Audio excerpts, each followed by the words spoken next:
Donc, je continue. Donc, trois États. Le Nigeria, le Niger et l'Algérie ont signé un contrat pour la réalisation d'un gazoduc. Pour moins que ça, pour moins que ça, des chefs d'État se rencontrent, des sommets sont organisés, de la publicité extraordinaire est allumée autour de ça, alors que pour moins que ça, pour un gazoduc aussi gros que celui du Nigeria-Algérie, rien n'a été fait. Aucune visite d'un État, d'un soi-disant dirigeant d'État vers un autre, aucun sommet à trois, rien. Pour aller en Éthiopie à Addis Abeba, combien? C'était 40 jours et 40 nuits de bruit dans les médias, là. Hein? Pour un truc comme ça, là. Donc, je reviens maintenant, je passe à quelque chose de plus efficace. Hein. Du moins, plus efficace. Pour les compatriotes d'Algérie, donc dans un baril de pétrole, il y a 7,35 barils par tonne de pétrole. Quand on dit qu'on produit un baril par jour, pendant 365 jours, ça veut dire pour une année, cela signifie qu'on produit 49,66 tonnes de pétrole, tonnes équivalent pétrole par année, quand vous produisez un baril par jour. Hein, un baril par jour. Quand vous produisez 1 million de barils par jour, il faudra multiplier 49,66 par 1 million. Par 1 million, vous allez trouver la production par année. Donc, dans un baril de pétrole, il y a 159 litres. En dollars US, un baril de pétrole coûte, en moyenne, hein, c'est un prix moyen officiel hein, que j'ai récupéré sur le web. Donc, un baril de pétrole coûte 74 dollars, 5. Donc, 1 litre de pétrole coûte 0,4686 dollars. En Algérie, hein, le pétrole algérien, du moins, d'après ce prix moyen du baril de pétrole, 1 litre de pétrole coûte 0,4686 dollars. Hein, c'est 1 litre de pétrole. Hein. On va dire 0,50 dollars, hein, 50 cents. Hein, 50 cents. C'est-à-dire un demi-dollar à peu près. Hein.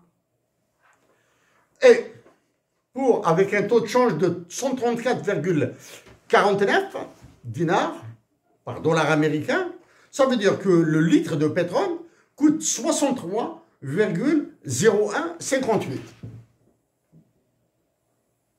Il coûte 63,0158 dinars. D'après ces chiffres, 1 litre de pétrole coûte 63,0158 dinars. L'absence d'habitude, parce que ce sont les chiffres américains qui sont manipulés, ce sont les unités anglo-saxonnes que vous manipulez en Algérie, ce sont ces unités que je manipule moi-même. Mais quand on les ramène en dinars algériens, il y a un sentiment de bizarrerie, il y a un sentiment de malaise peut-être. Oui, si dans un baril il y a 159 litres, si un baril coûte 74 dollars, et si le taux de change était à 134,49 dinars, ça veut dire que le prix du litre de pétrole en dinars algériens coûte 63,0158. Hein. J'ai dit que j'utilise 4 chiffres après la décimale parce que sur les marchés monétaires internationaux, on utilise 4 chiffres après la décimale et après, je serai obligé d'utiliser 6 chiffres après la décimale parce que quand on manipule des milliards, des trillions de dinars, les pions, on le voit. Maintenant, on descend ici, là, juste derrière moi, là. Moi, je lis dans ma feuille. J'ai une feuille en face de moi. Donc, limonade Hamoud Boualam. Pour 1 litre. Je suppose qu'elle coûte 65 dinars le litre. 65 dinars le litre de limonade Hamoud Boualem. Je sais qu'il y a des bouteilles de 2 litres. J'ai vu le prix sur le web comme ça. Il varie entre 110 et 140 dinars la bouteille de 2 litres. Donc, j'ai l'habitude d'acheter du Hamoud Boualem ici à Montréal. Hein. D'ailleurs, je vais utiliser le tarif. Donc, la bouteille de limonade coûte 65 dinars. Du moins, le litre de la limonade Hamoud Boualem Selecto. Somptueuse limonade. Tous mes amis canadiens qui l'ont découverte ont adoré ça. Hein. Ils ont vraiment adoré ça. Hein. Donc, quand on prend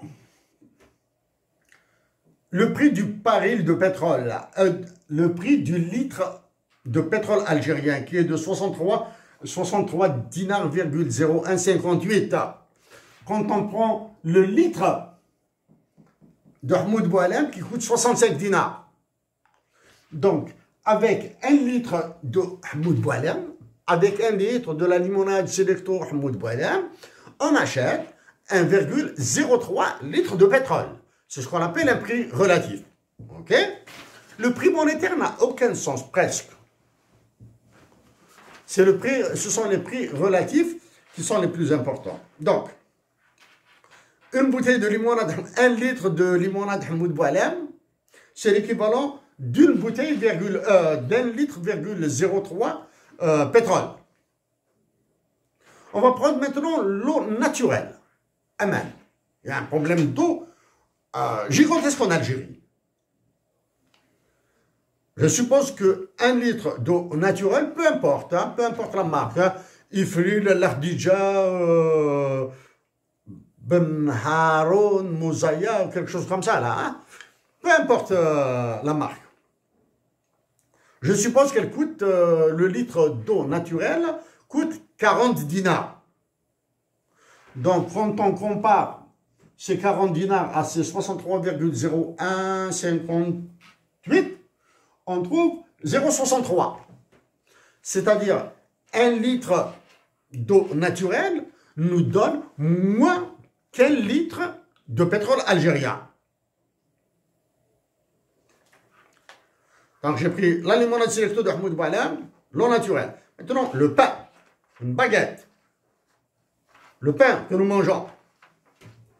Je suppose qu'en Algérie, la baguette de pain coûte 15 dinars. Je suppose qu'elle coûte 15 dinars. Donc, elle nous donne, c'est l'équivalent de 0,24 litres de pétrole.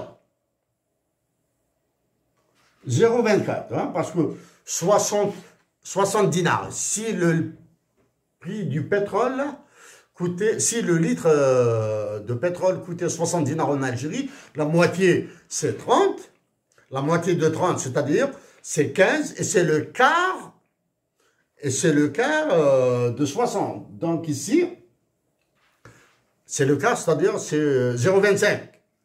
Donc, puisqu'il y a des différences ici, 63, etc., donc, une baguette de pain vaut 0,24 barils de pétrole, 0,24 litres de pétrole. Vous pouvez inverser. J'inverse, hein? Je vais l'inverser immédiatement en face de vous. Égal.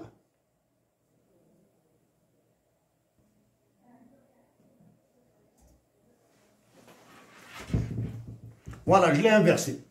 C'est-à-dire, avec 1 litre de pétrole, on achète 0,96 litres de Hamoud Boualem, Selecto Hamoud Boualem.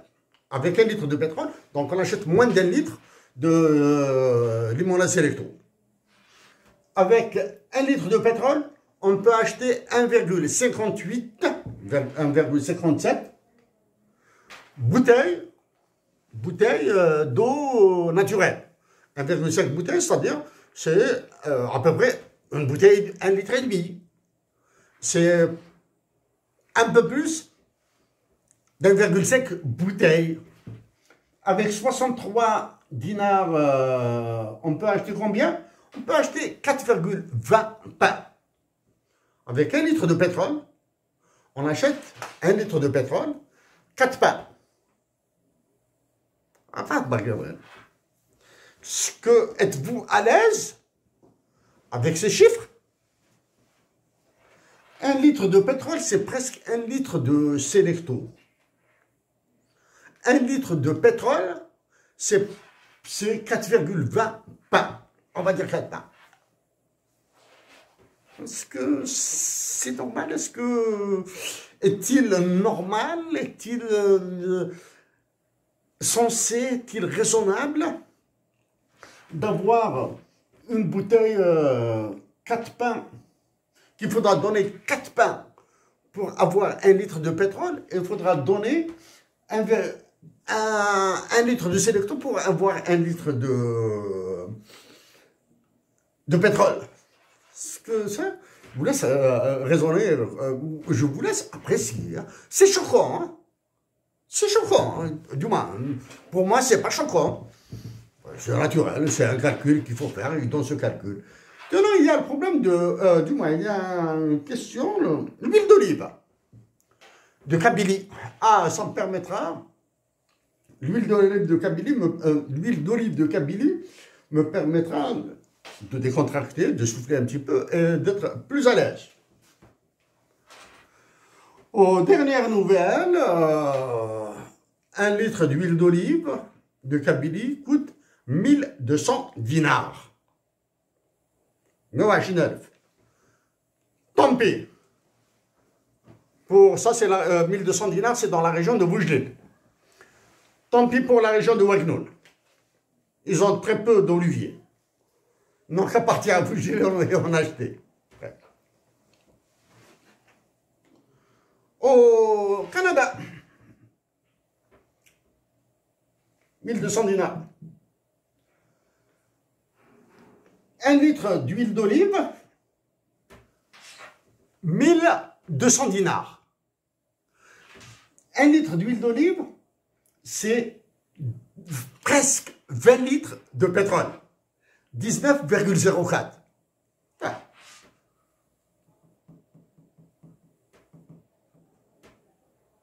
1200 dinars à 60 dinars, c'est 60 fois. 1200 dinars à... C'est 20 fois, pardon. 1200 dinars à 60 dinars à peu près, c'est 20 fois. Donc 1200 dinars à 63, comparé à 63,0158, c'est 19,04 litres d'huile d'olive. Dieu merci. L'huile d'olive est plus chère que le pétrole. L'huile d'olive est plus chère que le pétrole. Ça doit vous faire travailler là. Hein? Pour être dans le même niveau de prix que la limonade Selecto à Montréal, le litre d'huile d'olive de Kabylie doit coûter aux environs de 1880 dinars.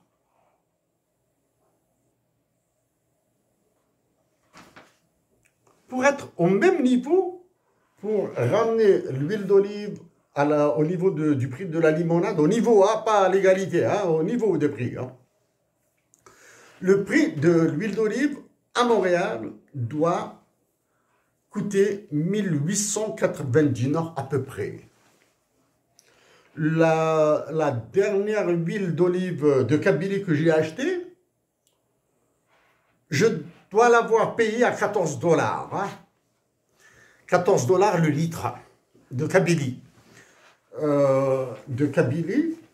14 $. Donc avec ce taux de change, là, il faudra 14 $ multiplié par 134, vous allez trouver un chiffre. Hein.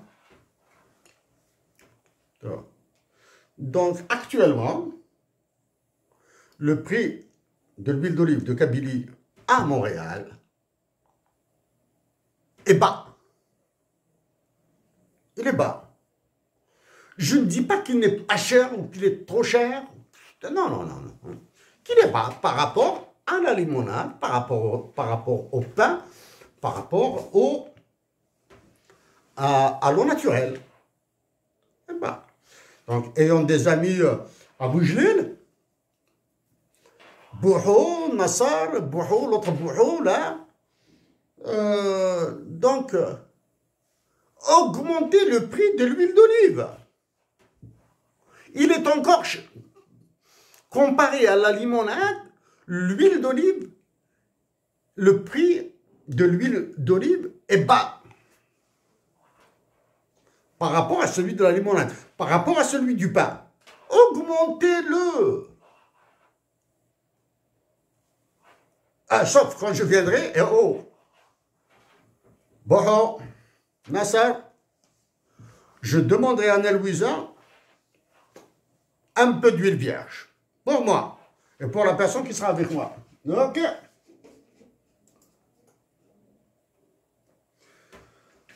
Non, j'ai parlé des prix relatifs. Pour ceux qui s'intéressent à ça, c'est la théorie de David Ricardo, les avantages comparatifs. Donc, pour consommer 1 litre de limonade Ahmoud Boualem, un Algérien doit donner 1,03 litres de pétrole, 0,63 litres 0,63 litres pour 1 litre d'eau naturelle et 0,24 litres de pétrole pour un pain. Est-ce que, etc. Donc ça, je le brancherai.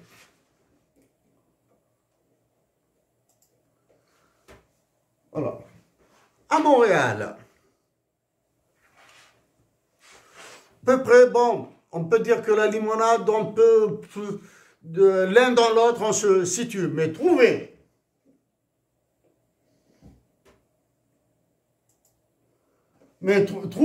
du pain, trouver 1 litre d'eau à 0,29 $,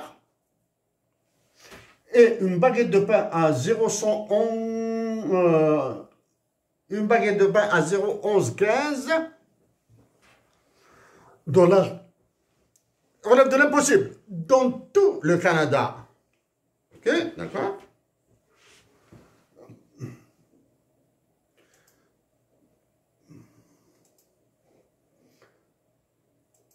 Donc, le prix de l'huile d'olive, du tabac algérien à Montréal, montre le caractère mafieux du commerce international en Algérie. D'accord? Qu'est-ce qu'il y a?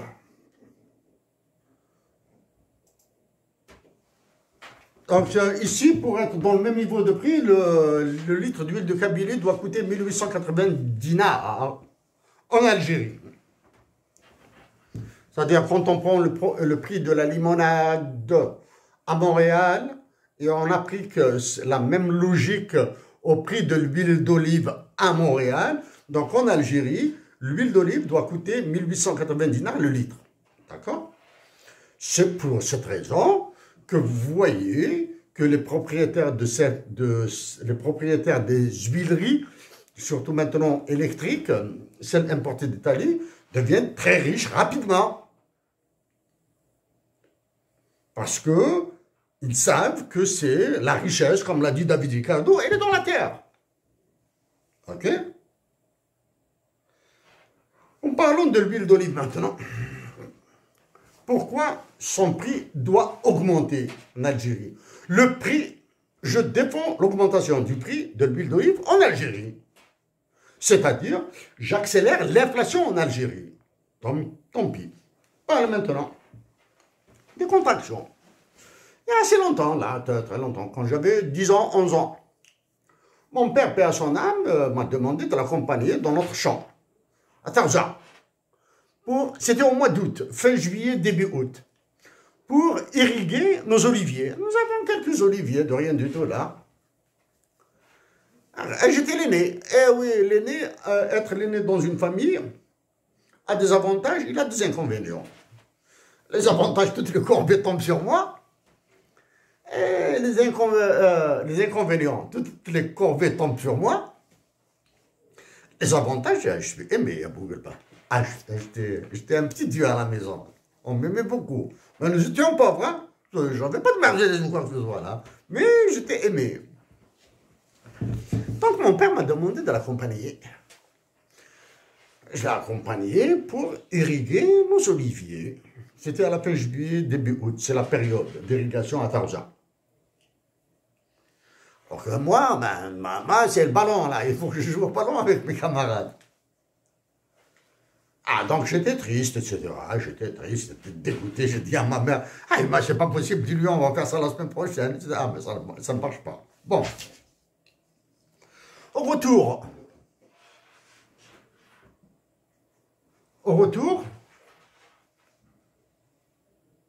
Ah non. Voilà. Au retour de Taouza vers Boujdil, cours de route. J'avais 10 ans, 11 ans. Papa, Baba, il nous connaît un zizazmour, un zizagwedek. Je lui ai dit, si on vendait tous ces gens-là, ça va me permettre de jouer au ballon à l'aise. On aura de l'argent pour une période. Et je vais jouer au ballon, etc. Je vous assure qu'il ne m'a pas adressé un mot sur probablement 2 jours. Sur 2 jours. Je l'ai choqué. Papa, j'étais enfant, j'avais 10, 11 ans, maximum. Et si on vendait? Les années passant, etc. J'ai continué à faire de l'irrigation, hein, etc., etc. Le temps passant, etc. Il passe, le temps passe, le temps passe, le temps passe, le temps passe. Nous avons gardé notre lot de terrain. Nous ne l'avons pas vendu. Et nous avons planté des oliviers dessus. Hein. J'en ai déjà parlé. C'est ma mère qui m'a donné l'ordre. Je suis l'aîné, démerde-toi, débrouille-toi pour planter des oliviers. Donc maintenant, avec le recul, avec tout le temps, je peux calculer le taux d'intérêt, il n'y a pas de problème, mais je ne suis pas là pour calculer, je ne suis pas là pour faire un calcul d'épicier sur les taux d'intérêt, etc., etc. Oui, avec les récoltes alternées d'huile d'olive que nous avons, à Taouza, dans toute la région, là, parce que les saisons, c'est-à-dire tu dois travailler tout le temps, tu ne récolteras que la production ne sera qu'alternée. Donc là maintenant, on est peinard, c'est-à-dire ma famille en Algérie, ma famille à Boujdil, dans la région, maintenant ma nouvelle famille de Ouagnoul, plus les oncles, les cousins, etc., bon, ils vont s'entraider, donc aucun ne manquera d'huile d'olive. Donc, faut-il investir dans le pétrole ou dans l'huile d'olive? Ouais. Tous ces éléments maintenant, là, tous ces éléments.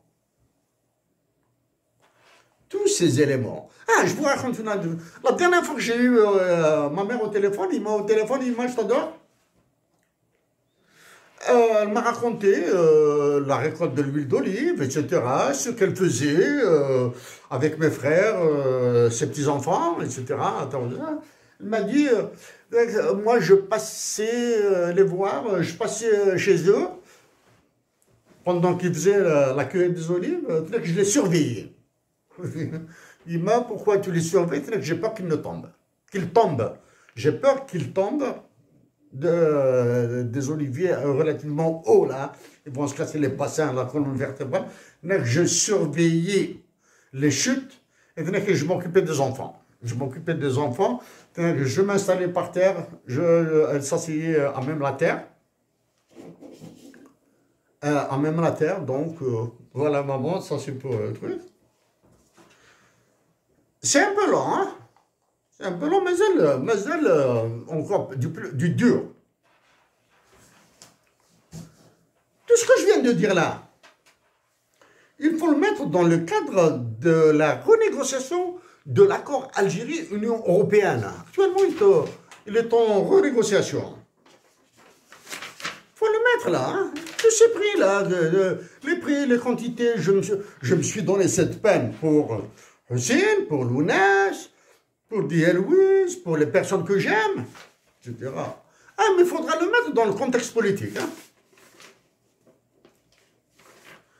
Dans le cadre de la négociation de l'accord avec l'Union européenne, hein. Donc il faudra voir la compétence des négociateurs, leur maîtrise du droit international et du fonctionnement des marchés monétaires, les vulnérabilités nationales algériennes, la dépendance à l'importation, hein, et le niveau de leur patriotisme. Est-ce que ce sont des patriotes qui vont... est-ce que leur patriotisme leur permettra de négocier? Ben, est-ce qu'il servira? Et ensuite, quelles sont les forces politiques qui sont derrière eux pour les aider? Les négociateurs, quand ils partent, ou bien quand ils partiront à Bruxelles ou à Tataouine-les-Bains pour négocier, il faut qu'il y ait une force politique derrière là. Si la force politique et militaire qui est derrière est loin d'être patriotique, il faut s'attendre au désastre. Maintenant que j'ai dit ça, avant de démontrer encore ce désastre, il est impératif que l'état-major de l'armée algérienne parte.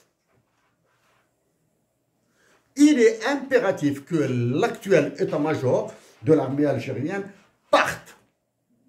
Qu'il doit être renouvelé. Une fois renouvelé, il soit renouvelé par des généraux, s'il y a des généraux patriotes. Ils doivent les chasser là, hein. Il y en a marre maintenant, hein. Il y en a marre.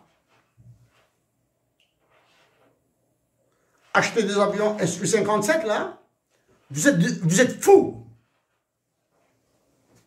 C'est de la folie. Signer en attendant ce que vous allez acheter.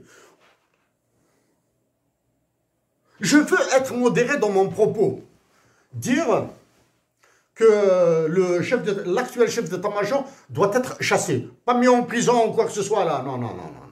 Cette histoire-là, non, non, non. Il faut apaiser le brasier algérien. Je veux modérer, mais c'est pas possible. C'est tout l'état-major qui doit partir. Et une fois cet état-major renouvelé, intégralement renouvelé, une élection présidentielle sera organisée et rapidement. Donc, une fois cette l'organisation de cette élection présidentielle décidée, il y aura des candidats. Il n'y a plus de conditions là, de 500 voix, 7000 voix, résidence en Algérie, résidence machin, citoyenneté. Fichez-nous la paix avec ces salades-là.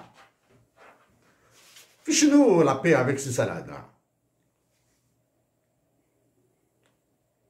Si je suis élu président de la République, je vais dissoudre une fois pour toutes l'Assemblée et le Sénat. Ils ne voteront plus jamais de loi. Regardez où est-ce qu'elles nous ont menés, ces lois-là. Ok? Le Sénat et l'Assemblée disparaîtront pendant au moins 2 années. Si je suis élu président de la République, je vais gérer par ordonnance présidentielle. Mais j'arrive à la Banque centrale. La Banque centrale, c'est un autre gros problème là. Tous les détenus seront libérés. Et je jure devant Dieu que je redonnerai l'intégralité des libertés politiques pour tous les Algériens. Fais ce que tu veux.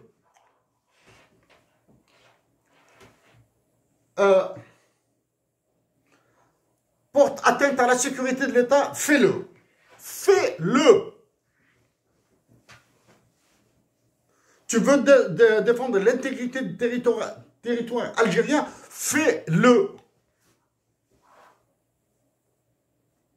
Tu veux défendre une autre option politique, défends-la. Mais nous allons donner la liberté aux Algériens de manifester. De manifester pour ou contre une idée, de manifester pour ou contre, par exemple, Emmanuel Macron. Il y en a marre, là. Il y en a marre.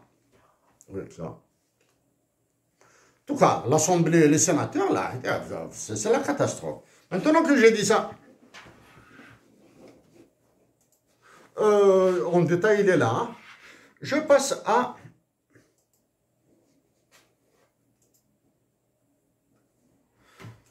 Ici, ce sont les hypothèses de travail que j'ai rappelées. Hein. Ici, c'est des calculs basiques, hein, très ordinaires. Ici, actuellement, le taux de change, c'est celui-là. Un dinar algérien égale 0,007435 dollars américains. Donc un dinar algérien égale 0,00735 dollars américains. Maintenant, je le surévalue de 2%. Il passera ici. Je le surévalue de 5%. Il passera ici. Quand il est surévalué de 10%, il change à peine les milliards. 7, 7, 7, 7, 7, 7, ça reste le... C'est les milliards. Maintenant, quand je le surévalue de 10%, les milliards, je dis bien, au lieu de 7 milliards, nous avons 8 milliards. OK? Pour ça, ça vous montre le niveau d'enfoncement dans lequel est le dinar algérien. Quand je le surévalue de 50%, il passera de 0,8 à 0,11, à 11. Là, 0,008 à 0,111. Bon, voilà, c'est comme ça. Quand je le surévalue de 99,99%, dernier, il passe de 0,011 à 50%, il passe à 0,01497,0. D'accord? Ça, je vous le mettrai, ce sont des calculs simples. Hein? Mais puisque moi aussi j'ai des difficultés avec ces chiffres, du moins, j'ai l'habitude de manipuler le dinar vis-à-vis du dinar, et pas le dinar vis-à-vis. Donc, quand actuellement, au taux de base, le dollar est à 134,49 dinars. Quand je le mets à 10% en plus, il passera à 122 dinars. 134 à 122 dinars, c'est-à-dire le dollar baissera de 12 dinars. C'est tout, hein, 12 dinars. Quand je le surévalue de 50%, le dollar passera de 134 à 89,66. Quand je le surévalue de 99,99, il passera à 60 dinars, 67,43 dinars. C'est-à-dire, vous allez voir le niveau d'affaissement du dinar algérien. Bon, ça, ce sont des considérations théoriques. Maintenant, j'ai fait des simulations de surévaluation de minables, de 5%, de 20%. Ceux qui suivent mes interventions, j'ai dit que si je suis élu président de la République, je vais le remettre à son niveau de 89 dès le premier coup. Ça, c'est le premier jour. Je m'en fous de ce qui advient. Il y a des risques énormes, mais je les prends. J'allais dire que je m'en fous. Non, je ne m'en foutrais pas de ce qui a à devenir, de ce qui adviendrait. Ce sont mes sœurs et frères d'Algérie. C'est ma patrie. Mais il y a des risques que je dois prendre. Le plus petit risque, le plus petit risque, il est sur ma personne. Ils vont m'assassiner. Une balle, allez, hop, on dégage d'ici. Le plus grand risque, c'est l'intervention militaire française.